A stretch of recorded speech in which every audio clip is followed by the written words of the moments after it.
here again. We are recording. Beautiful. And if you got your mic down, I'll come to you when it's time. You're looking good, man. You're looking good. All right. 7 o'clock on this clock. All quiet on the set.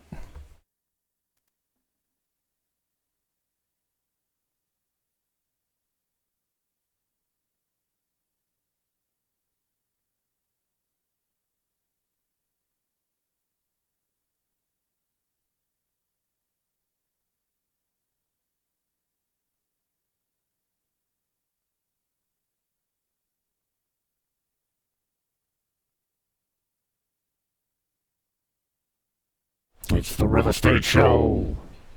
We've come to sell DR. Am I still on?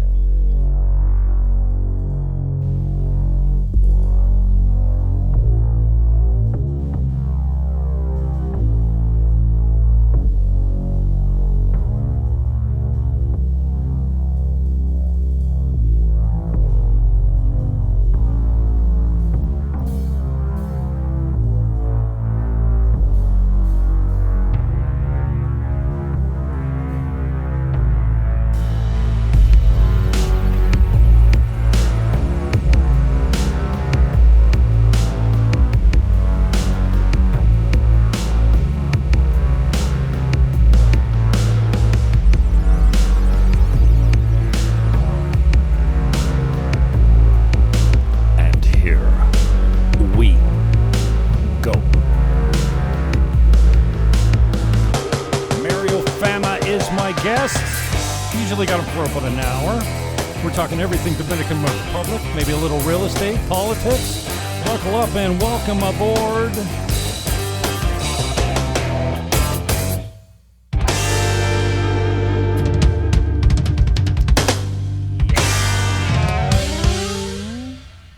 Hey there, can you hear me? I just did the blur. I was playing around with the back end. I've never done that before. Am I still on? This is my guest. Hi. This is his website right here, Mario Fama, rd.com, as it's pronounced in Spanish. This is his fake book. All the links will be in the show description. This is his Insta. 7,400 followers. Nice.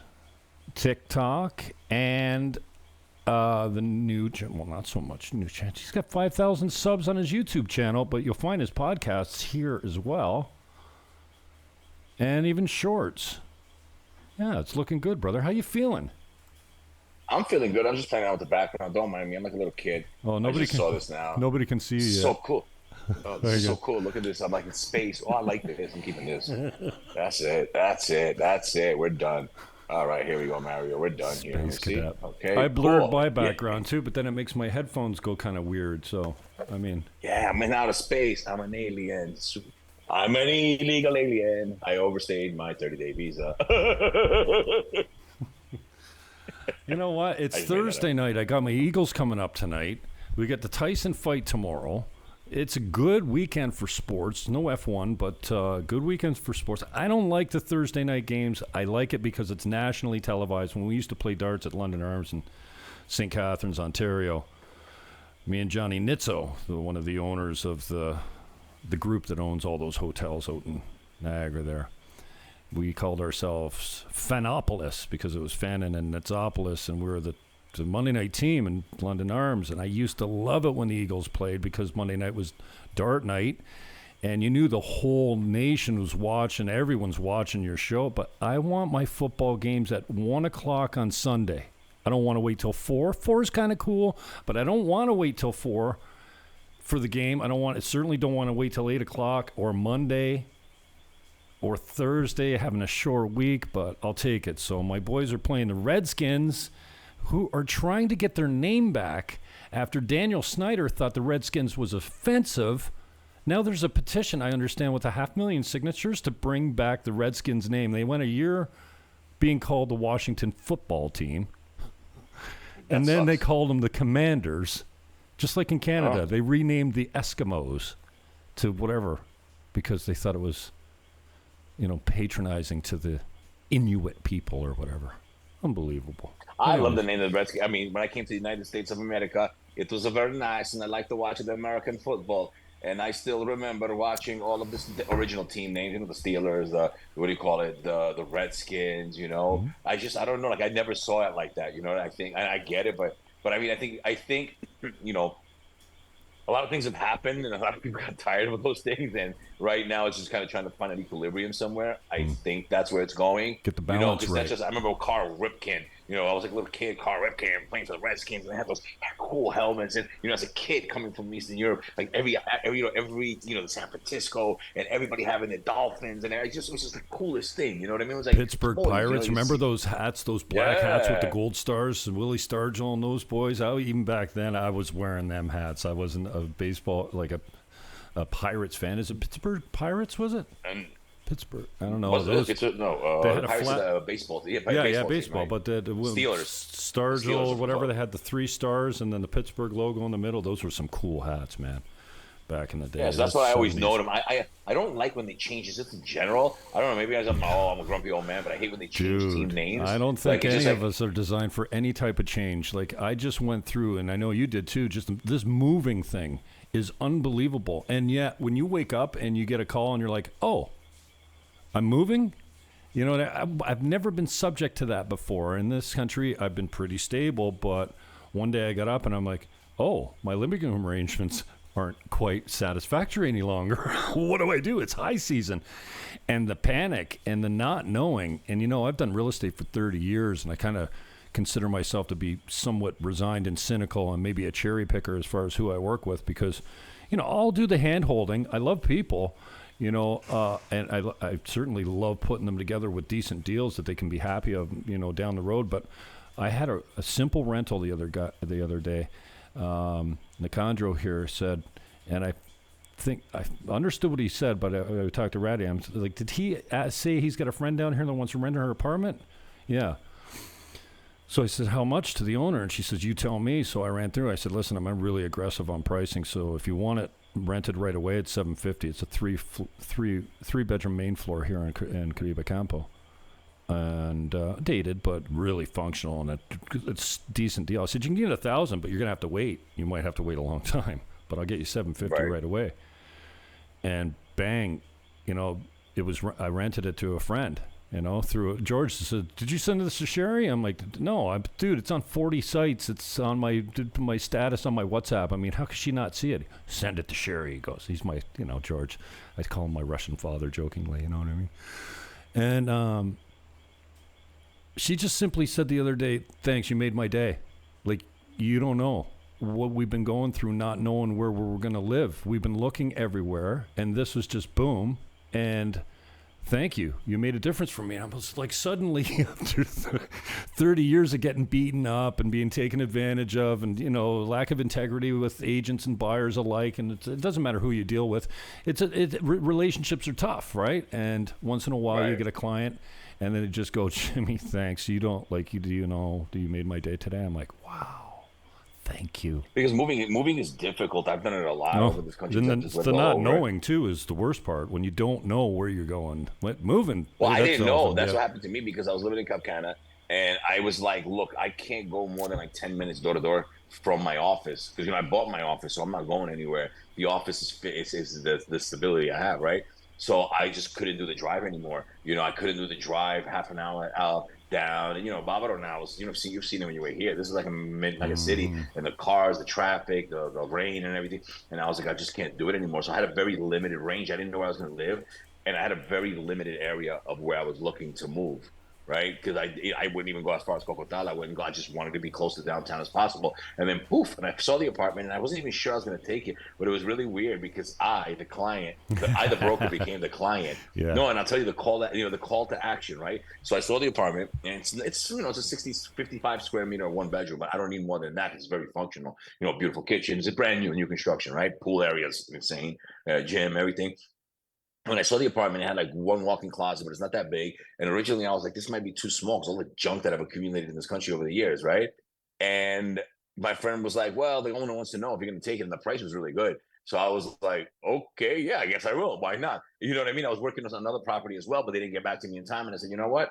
Now I'm going to be the professional client, right? And to give myself my own advice that I give to people. A bird in the hand is better than two in the bush. And if this person's working with you easily, giving you the right price and everything, just do it, you know. And then that's the best decision I made. I'm happy where I'm at, and I'm happy to be 10 minutes door to door. I don't have to, you know, because I've lived in Cap Cana, and then when I moved I used to have my office in Cap Cana, and when I moved my office to downtown, it just was tiring. And everything is downtown, right? Or sometimes Corrales, like where you and I hung out. So, okay, at least I can make it 15, 20 minutes to Corrales. Before, it's 45 minutes to Corrales from where I was at in Cap Cana. So I would never go out. I would go home and I wouldn't go out anywhere because it was too much. Like, oh, you know, you go out, you hang out, you got to drive back 2 highways. It's just too much.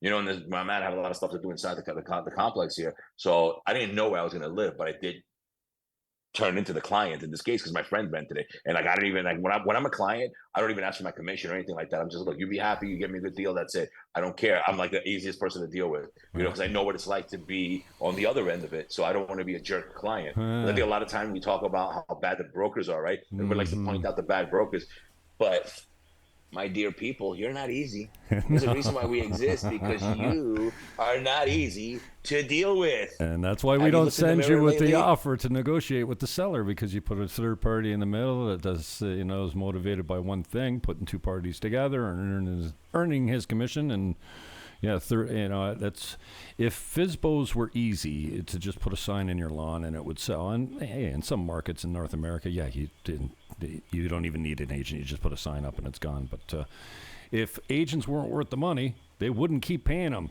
for hundreds of years. So yeah, and what's going on in the States like is the crazy. Headache, you know, it's all the stuff, you know, just dealing with the headaches, dealing with everything, negotiating, you know. And I'm telling you, when I am a client, when I am a client, I act like an actual client. I am not one of those brokers that are like, oh, I'm a broker, so let me get involved and tell the guy this and it. No, I turn into a full of, this is what I want, this is what I need, make it happen for me, boom, let's go. I'm happy, I pay my money, and that's it. I don't, like I said, I don't even take commission. I paid my own agents. I've paid my own agents when they rented to me, because, you know, like I have an agent in the office in the past where I moved and I was like, find me an apartment, and they found that I paid them. I didn't even take my cut. That's just how I am, you know. Nice, cool. Like the advice I give, I actually take.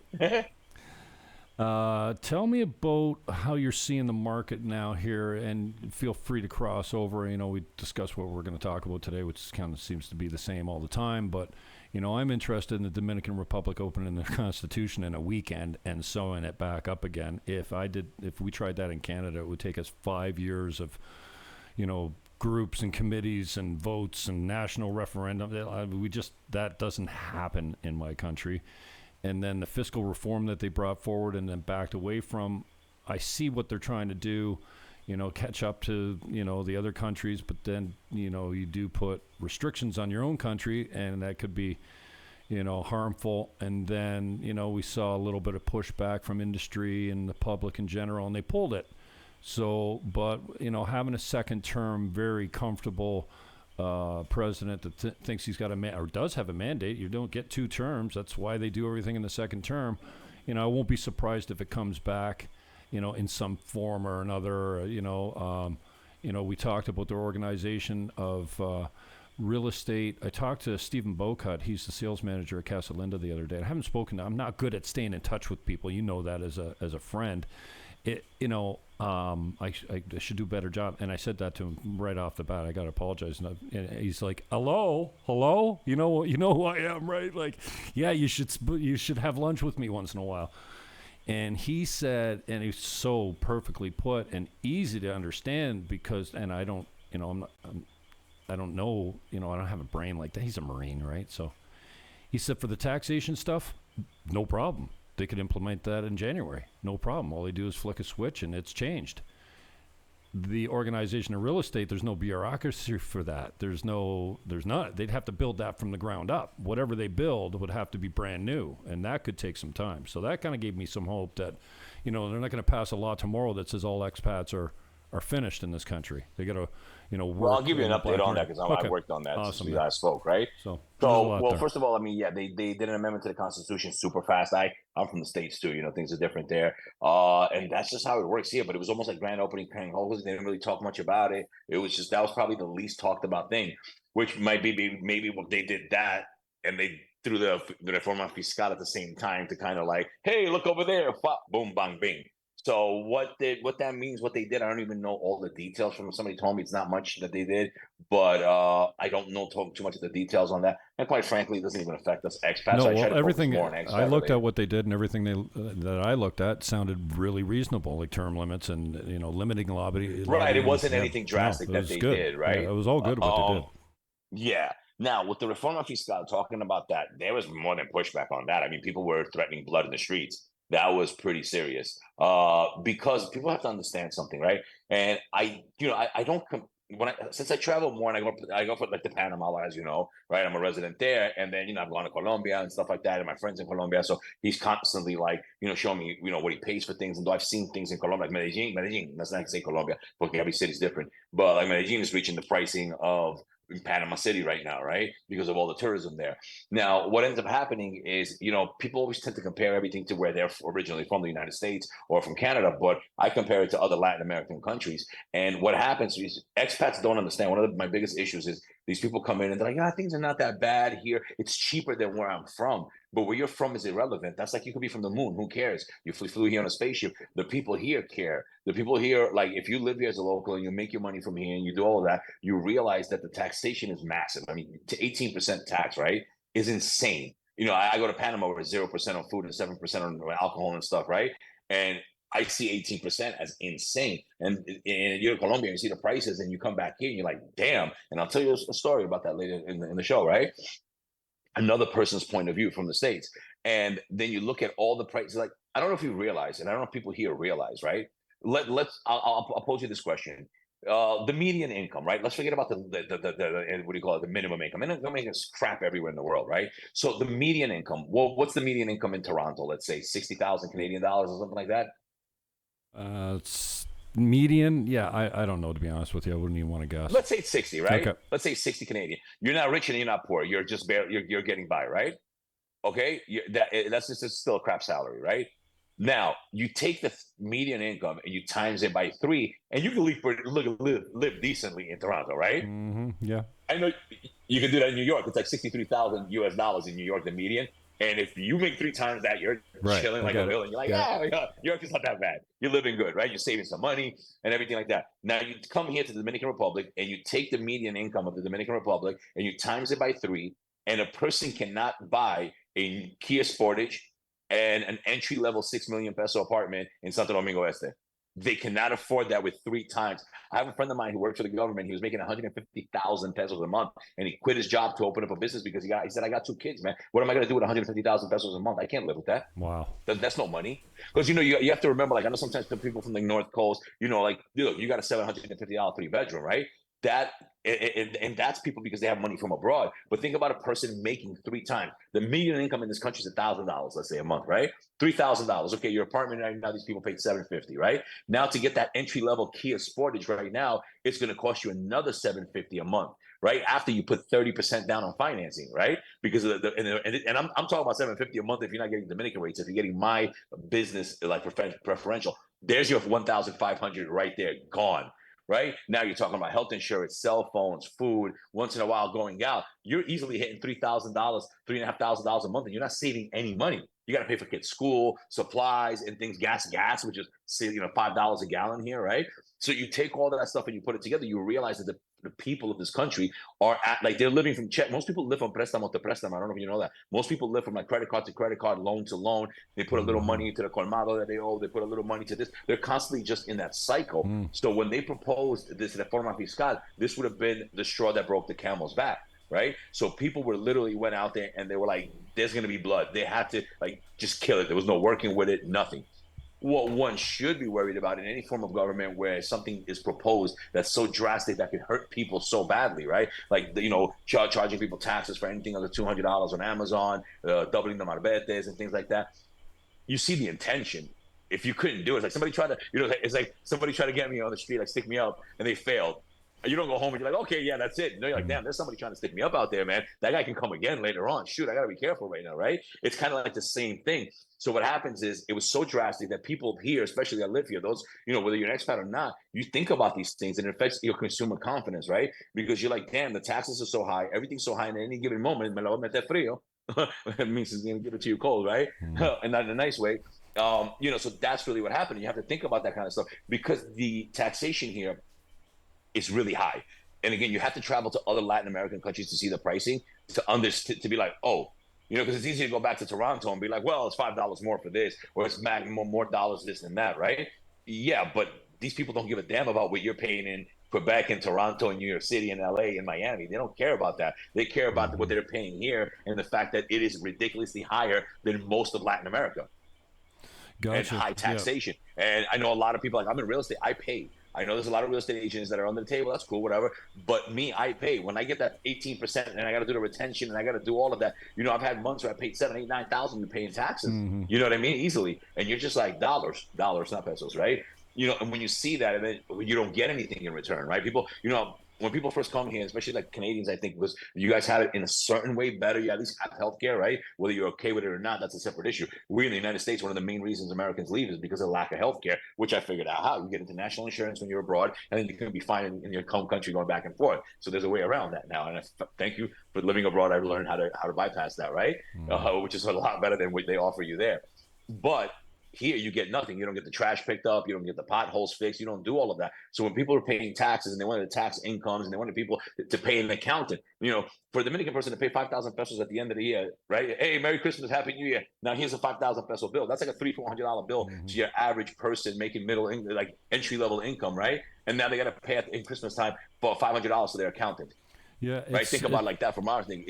Those kind of things affected people here, so that's what happened. But I think they have to figure out, because the hyperinflation that we've gone through here is starting to peak its head. You've seen me argue about tips and about all of that all the time, and we talked about that when you were here. And somebody put up the specials of a sandwich place or whatever in Sosua, and I was like, you know what, Mario? I looked at it, I said, I have to remember who I'm arguing with sometimes and what part of the country that people live in, right?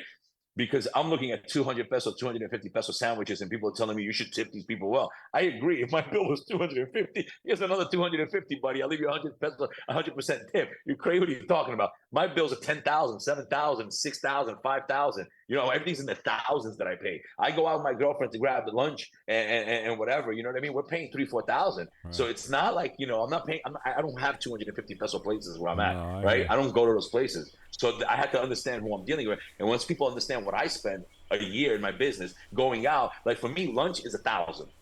With taxes and everything, you got a lunch, a bottle of water or something like that, or seltzer water, and the tax and tip and everything, I'm at 1,000 easily. Like I can do 1,000 without even Today's a good thing. I wanted soup, and I finally found chicken soup in one of the restaurants downtown next to my office. It's so hard to find soup in this country. And I got a soup and an empanada, and that was about 800 and change with delivery and everything, 900. Yeah. Wow. Right, because the soup was like $5. It's a huge adjustment. And you know what? When I looked up the tax rates after I saw this fiscal reform, I started digging into some of the changes and proposals, and then I looked at the GDP and what the percentage of this taxes was of the GDP. I can't remember what it was. I think it was 2%. This tax proposal, this fiscal reform, was 2% of GDP. That's a massive thing. Like, I can't remember what the GDP is. I don't remember yet, 20.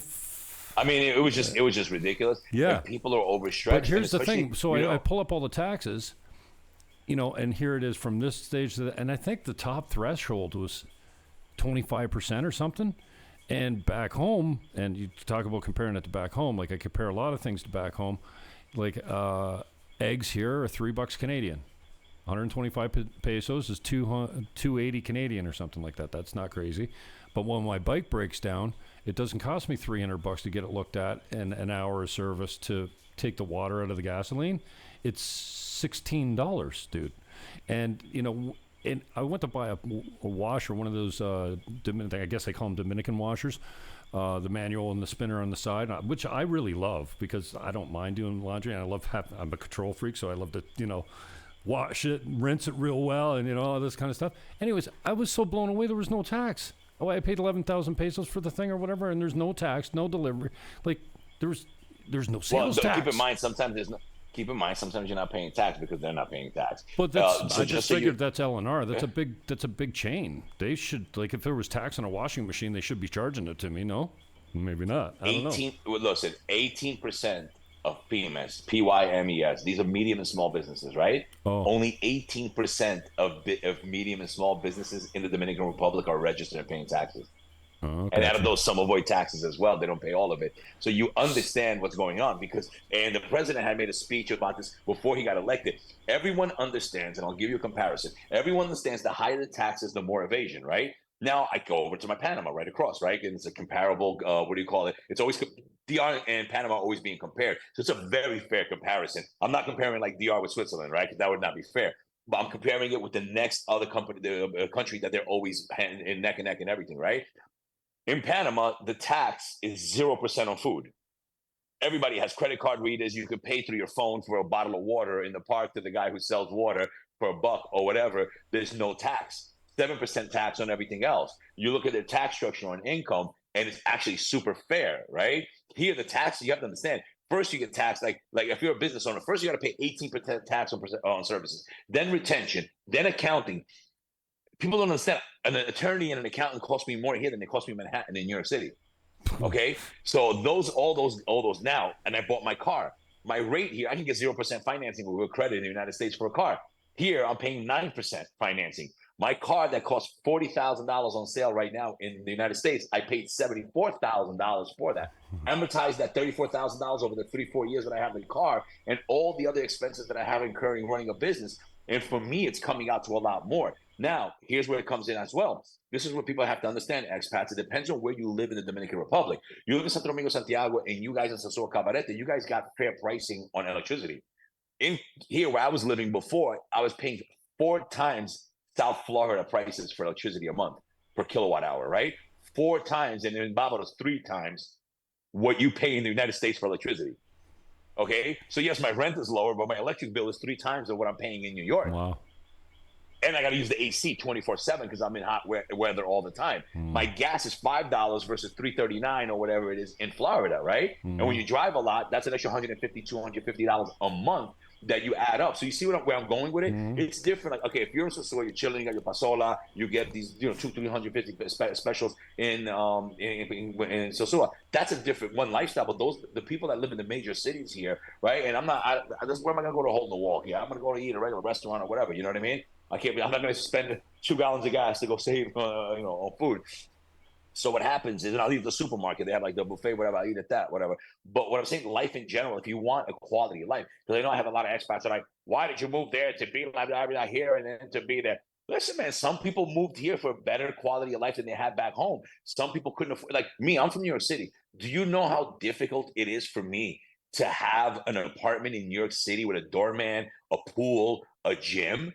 That apartment is going to cost me $5,000, $6,000, $7,000. I don't know, in Manhattan, right? So I moved here because I want that, and I want to work, and I want to get that, and I want to be able to afford that. Me personally, I didn't move here to live in a barrio on top of a colmado. That's just not what I'm doing. I want a better quality of life. Otherwise, I would have stayed back home. So when you compare apples and apples, you have to look at what your spending is, because it does cost more money here. Everything, financing costs more money. Right? Everything costs more money here. So you're saving on one end of it. It's like labor. When you want to do work in your apartment, in the kitchens or whatever, labor is very cheap, but the materials cost more than the United States because they're imported. That's what I love about that. Right? Think about it. Labor's the best here. Well, how do you see the effects of, the last show I did, I said, congratulations to the United States, not because of who won, but because they got it done the same day. It wasn't stretched out over 4 or 5 days or a week, which would have just thrown the markets into turmoil, and that's what I thought was going to happen. So I'm so glad they got it done, because the markets want to know right now. Well, I mean, last time was weird, and so I thought we were set up for something as weird or weirder, and I'm glad that they got it done. And Bitcoin took a huge spike.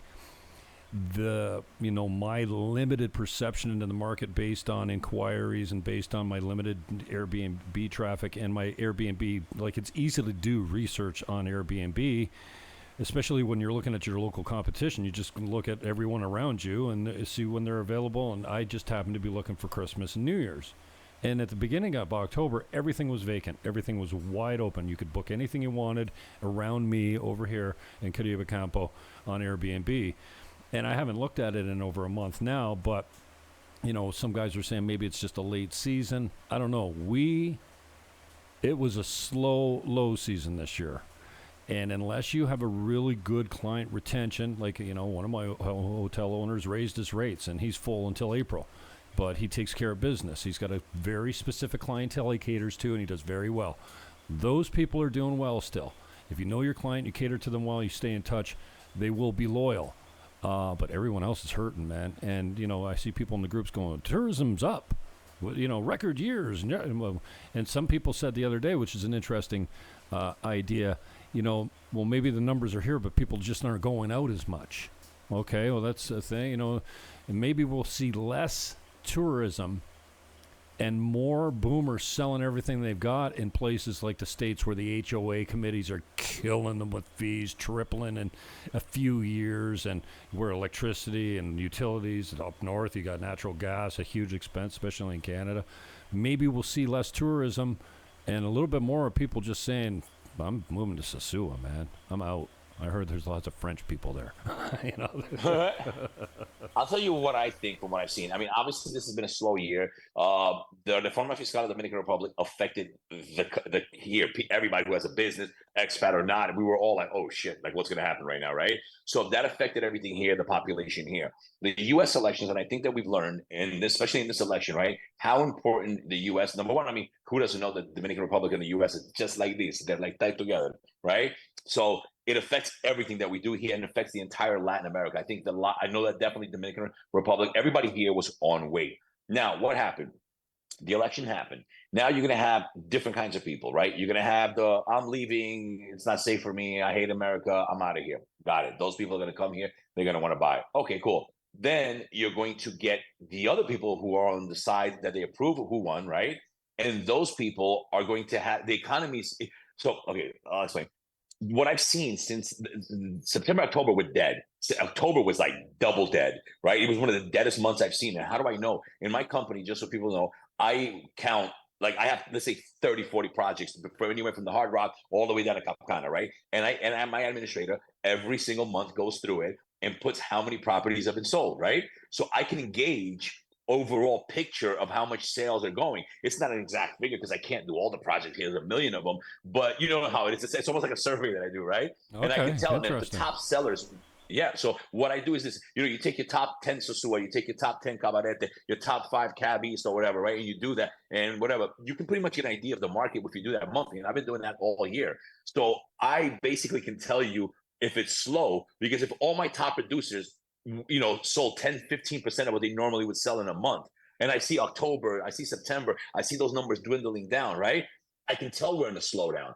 Now, what I have seen since the election is a complete 100 miles an hour. Whoa, let's go. My agents are busy. People are calling because also the people that are on the side that are okay with who won, they have consumer confidence. I mean, you saw all the things that are going on, all the stuff that he's going to do, and people have confidence. Bitcoin went up. The economy finally looks like it's going to turn back around, and that's what people voted. This vote was about the economy. There were a lot of other issues, and I understand they're personal to certain people, depending on which side you're on. And those are personal issues, and they're very important to you because you feel strongly about them. But overall, if you look at by counting, you look at the votes in the United States, we're probably more united than ever because so many people chose the economy. I think the last 4 years have been an economical disaster for people, and people just want a better economy and they want controlled borders, right? Those are the two main things that people voted on. And I think no matter what they say in public, no matter what they say to everybody else, when they was time for them to check off those little boxes, people voted with that. They said, I'm not going to be pushed into the vote because of, special interest or because of whatever it is. They voted because, when you can't pay, when you control the population, they have to be at least happy, right? They have to be making some money. Everything is cool. The United States is not happy. The United States has been really bad since June of 2022 when the free money ran out. We felt it here. Look, June 2022, from the pandemic to June 2022, I could have put a cardboard box by the beach and people would have bought it. They were fighting over it. No, I want to buy it. I want to buy it. Yeah. And then June of 2022, when all the freebies ran out, everything started to go back to we went out of a hypermarket into a regular market. And it's not a bad market, but it's not like, oh my God, it's raining, And then you're going to see high consumer confidence. And with the lowering of taxes, right? We're talking just business stuff. Lowering, this is not opinions. This is like lowering of taxes, making better tax benefits for the business in the United States is going to cause Americans to make more money. What do Americans do when they make more money? They invest it. What do a lot of them do? Invest it overseas. Where is one of the places where people invest their money overseas? In the Dominican Republic, amongst others, right? Mexico, Dominican Republic, Panama, they get a nice joint, they get a nice influx from that, right? So if you have a good economy, people have money, people invest it. I mean, it's not rocket science here. Anybody can figure that out, right? So you're going to have all those kind of people that are going to want to invest here for different reasons, whether it's a winter home, whether it's a vacational home once in a while, whether it's a business venture or whatever. Now, getting back to the numbers, yes, the numbers have not been stellar. If you are in the streets, you know, and they've also built, coming out of the pandemic, it has been the biggest, I think, from the pandemic to now, the Dominican Republic has created the biggest construction boom since Christopher Columbus got here, right? And, at one point, you have too much, you always choice properties, trust property. I always talk about that. But at one point, you do have a lot of supply and not so much demand. Now, I know people love to put the numbers. We're growing. Look at 8 million tourists, 9 million tourists. People, please understand. The majority of those people are staying in resorts. If you guys do the research, they're building resorts all over the place right now, right? The government and the people they bring in to do that, the investors, they're building resorts. In the South, they built the whole Pedernales. They have the whole dock or whatever it is over there. The resorts are getting 90% of the people that come here. And we all know people come, they come to the resort. Eventually, they venture off the resort. Oh, my God, I like it. It's so cool. Everybody's so friendly. I want to buy a place here for my paradise. And that's the natural cycle of things, right? But people have to understand it's not going to be like, oh, you saw 9 million people come in the airport and 8 million are going to be running through the streets of Sosua and Punta Cana. No, that's not going to happen. Also, a lot of people, and I don't know on your side of the island, but a lot of people bought for investment. Now they're trying to resell it. They're trying to Airbnb it. Mm-hmm. And a lot of property is vacant because everybody bought property for the same thing. And you said it yourself.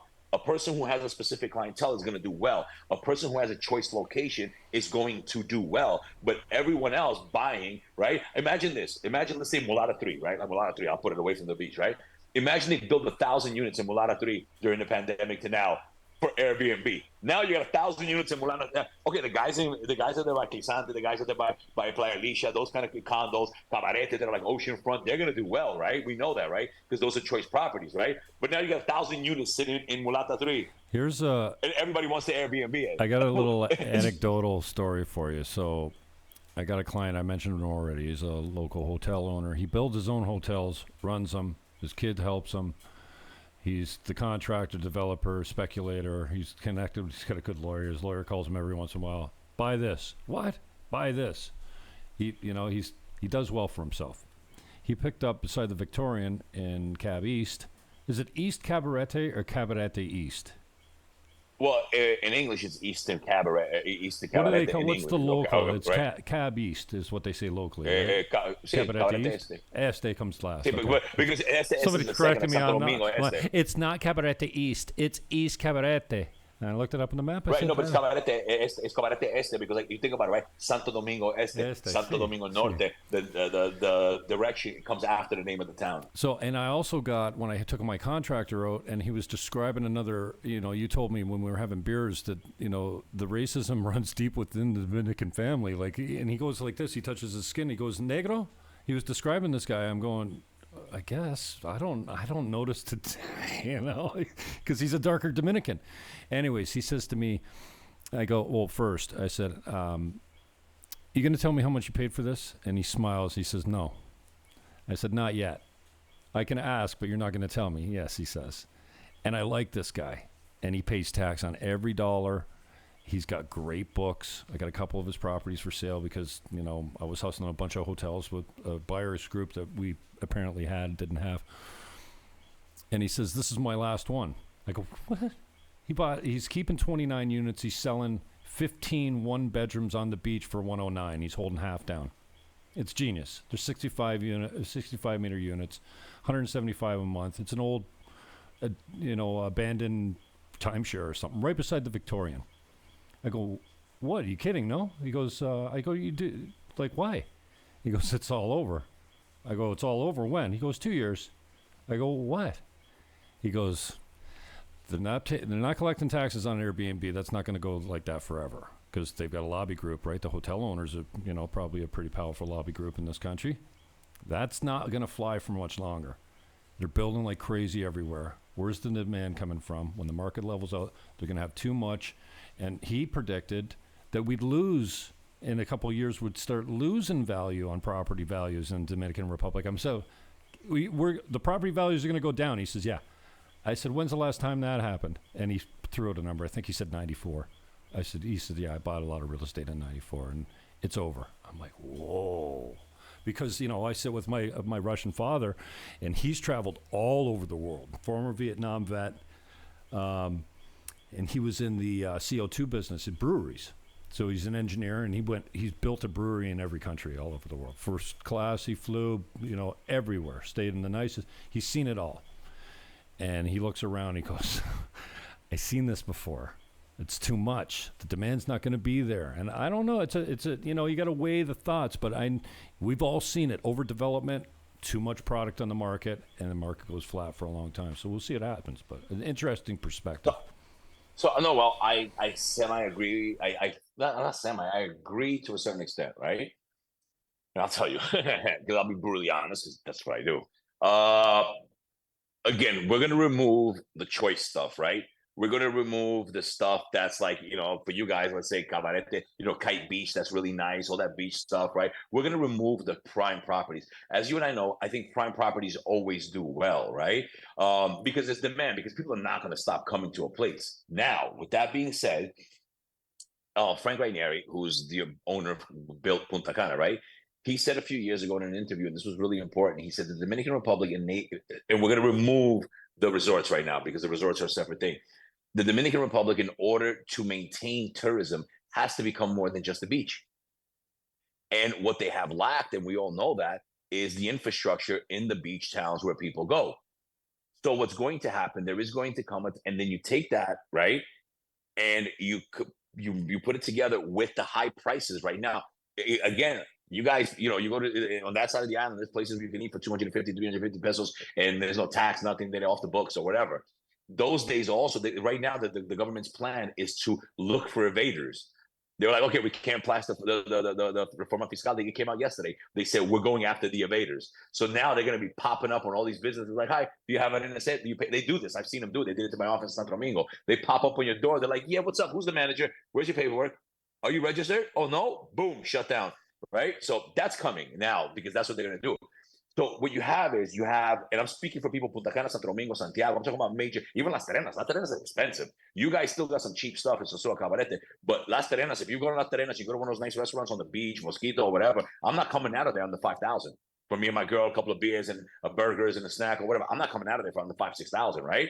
Now you say, well, that's, a lot cheaper than my, yeah, but people go to Mexico, they have a lot more being built, infrastructure being built in Tulum and places like that, right? You look at Cancun, it's built out. You look at certain places, and as far as like living, you look at other places like Panama where everything's much more affordable. You talked about your washing machine, right? I bought a Tower washing machine, the automatic one, right? Because I don't have the patience for the Dominican one.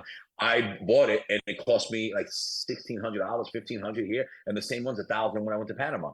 So what's going to happen is this country, if they don't figure out how to retain people here, because I do see it, and I know you've seen it. If you ever criticize anything, if you say anything that's not like, oh my God, everything's beautiful, people are like, go back to your country. Why don't you just go back home? We don't need you here. We have those are just the bitter expats. There's no locals ever saying that. No, there's locals that'll tell you that too. They're like, we're the best. If you don't like it, go somewhere else. But you can't have that attitude because what happens right now, you've got let's just put Las Terrenas. I don't know, not as much there, but the Sosúa, Cabarete, Puerto Plata, Santiago, Santo Domingo, Punta Cana, right? I'm giving you major cities right now, right?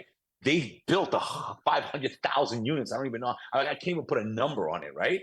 Where are these people coming from that are going to occupy these places, right? Mm-hmm. I think it's more than it's actually more than that because I'm Santo Domingo. What am I talking about? Santo Domingo's probably got like 600,000 or whatever, half a thousand, half a million, right? Mm-hmm. I don't know, but where are all these people coming from if you're not offering for things outside? So you have an increase in prices, super high taxes, and a ton of inventory. It's a bad combination. What from that? Yeah. What from that is good, right? Mm-hmm. Now, again, there's going to be the people that are going to come. You know, I'm in Punta Cana, so I'll tell you, there's people that are always going to come to Cap Cana. They're going to golf. Punta Espada, they got Las Iguanas that's opening up. They got the, Punta Cana Resort has 2 stunning golf courses, right? There are people that are going to want to be around here by the beach. There are going to be people that want to be in some of these communities here and be here with the beach access and everything like that. But we're talking about now what else, right? To increase what else?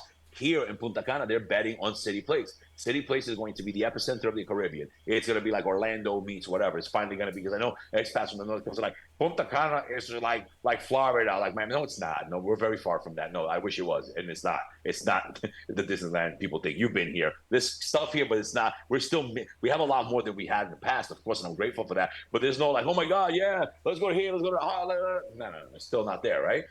But they have to, I think they have to, as a collective, as a government, get together and be like, we got to make the streets nicer, make it look like beach towns, paint places, make it safer for the expat community, make it nicer, give people value when they come there. The same way they do the Confiture with projects that are in tourist zones. Okay, why don't you do a Confiture for taxes for businesses, that are restaurants and bars, to keep them open, instead of them trading hands? Because if you look at most expat-owned businesses, they're novelty. They're what do I call those? They're hobby businesses. Most of them don't make enough money to make a good living in this country. If I have a business here in Punta Cana and I'm not making at least $5,000-$6,000 clean a month after all my taxes, all my expenses, I can't live here. And then it's just a fun business. It's a toy. I'm rich and look, I have a business. Whee! Look at me. I'm working, everybody. That's not real, right?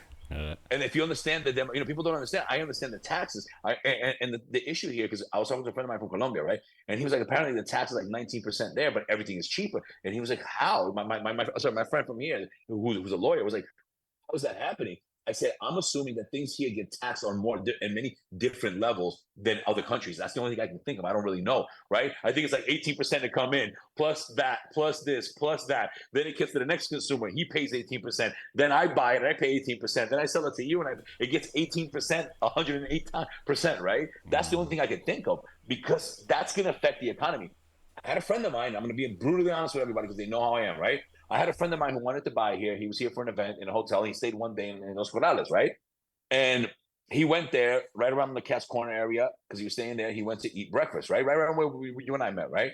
And he said, bro, I went and I spent on breakfast $16, right? With a tip and everything. Breakfast was $16. That's standard for us here, right? And he was like, I'm looking at black water in potholes. He was like, I could be in Tampa or I could be in Jersey and New York for that price and have a nicer view.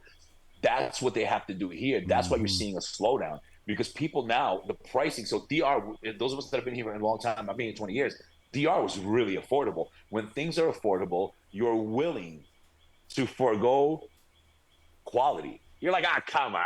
I mean, I'm paying $2 for this. What do you want? You know what I mean? Now, when that $2 product costs $12, you're like, wait, but I'm paying $12 now. Where's the service? Where's the quality? You understand what I mean? Like a burger that looks like it was put together by a kid and you charge $15, then people have an issue. When that burger is 200 pesos, like the person in Sosua that put up the stuff, but 200 pesos, what the hell do I expect, man? Eat it, it's either edible or it's not. You know what I'm saying? At that point, there's nothing else to talk about, right? Because it's dirt cheap. I'll give you 100% tip. You know what I mean? So that's what it is. It's the overbuilding. And if you've been here, the years you've been here, have you actually seen any improvement? Like real improvement. The streets are better. The lights, they're painted. Everything's starting to look like Tulum. Everything's starting to look like a crazy beach town. Yeah, it's actually crazy what's been going on in Sosua. They put a whole string of streetlights in. They did curbs and sidewalks. They've done massive private, like there's new building going on everywhere. Like across from Cheers, that big corner that goes between the two streets beside the cable place. Yep. They leveled the whole corner. And they started construction on it, and a lot of stuff's getting finished off, and it's been, I mean, right down to potholes being filled. I saw a truck the other day. So you guys are doing a better job, because here we're not seeing that, and we're not seeing that in Santo Domingo, where it's flooded every time it rains. Well, it still does right? that. The whole city. They did curbs and sidewalks from Sosua to Cabarete, and it didn't, it was surprisingly quick. But that's what they need to keep doing, because they're not doing that here. In most of the country, I'm just letting you know, most of the country, they're not. I'm not seeing like, oh, wow, like major improvements, right? I mean, you came to Punta Cana, you saw it. It's not like, it almost doesn't even feel like a beach town sometimes in certain areas, right? they have to step it up in order to retain these people. A lot of people invest their money and they bought for Airbnb. And that's why it goes back to what I say. If you're looking for Airbnb, like I don't have beach access where I'm at because I'm a quality. Like if I'm going to buy my apartment, I'm doing a lifestyle buy. That's different, right? There are people who do lifestyle buys. But when you're talking about investment, buy with beach access, be close to the beach, walking distance to the beach. Those places in general, not always, will do best. I know people will do better. I know people who doubled, the property went double in price. So I don't want to make it look like it's bad for everybody. But there's a lot of B product that's being put out there. And in order to fill the B product, you've got to do more. You've got to do things to bring people. Because if they're doing all that stuff in Sosua, but then I see guys crying on the internet that it's slow, that nobody's coming, that the streets are empty. So it's like, what else is going on, right? Been slow, what are man, you for doing sure. to bring clients besides the beach? The beach is not enough. No, amen. You can only bring so many people from, and let's get another thing, right? Sosua was known for many, many years, even Cabarete at one point, as red light cities, right? The red light district version, like Medellin blew out. All the guys that used to be here before coming for the girls, they're all gone. They're in Colombia right now. Quality, price, everything better there, right? So what happens is you're even losing that because I was talking to my friend. I've been coming here for 20 years. Man, when I first started coming, I was in Santiago. This place was a party place. I don't even consider DR me because I've been here again. I know for the new people, I'm not going to spoil it for you guys. It's a party place, have fun. But for me, it's chill. I like my friends when I go to Santiago, when I do stuff like that. But it's not, I like my típico.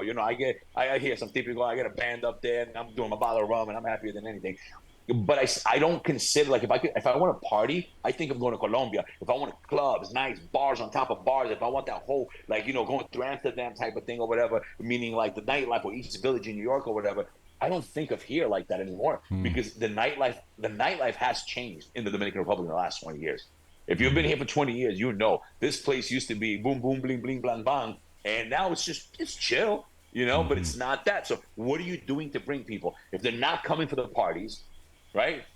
If they're not coming for the girls, the beach, but what else?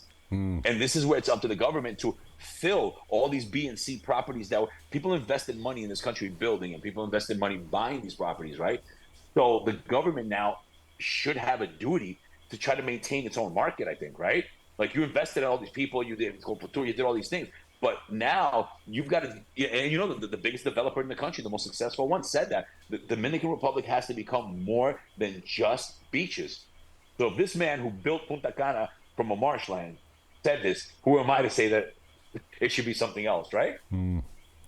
Brother, just on the way out, and yeah. I'm doing this for SEO purposes, how's my boy Hassan working for your SEO on YouTube? I mean, I didn't know He did a great job. Yeah, I didn't know that that was all important for every video and thumbnails. And I mean, I get it, but he does stuff that I would never have the patience or the talent. Like he searches keywords and tags and hashtags and stuff like that. I'm just, dude, holy shit. And he made content. I told him, you got to make this flyer for me and this thumbnail for me so I can tell Mario you did it for nothing. So he didn't charge me. Yeah, no, I can't. Like, I'm just not a tech guy. I'm not. I rather have somebody. I admit my faults, and I am not techie tech. It's just just doing good content and just doing content and getting it out there. People think that like you do a cool podcast, and people are like, oh my god, your podcast's so great. You're gonna get 1 million views. No, I'm not, and it's not because my podcast is not great. It's because it's not real. Meaning, like the internet doesn't work like that. Right? It's not like, oh, you put a great product and they don't put it in front of people if you don't have the master code to the mathematical science of the speed of light squared by 4. Like it's super complicated and it changes every week. It changes every month. All the algorithms change, the rules change, and Instagram works like this, but then it went like that. Oh, it's tiring. I want to go back to simple days. You know what I mean? I'm a simple man. Jack LaChance says hello on YouTube. Rob Primo's in from Niagara. What up, Primo? And Sojourner?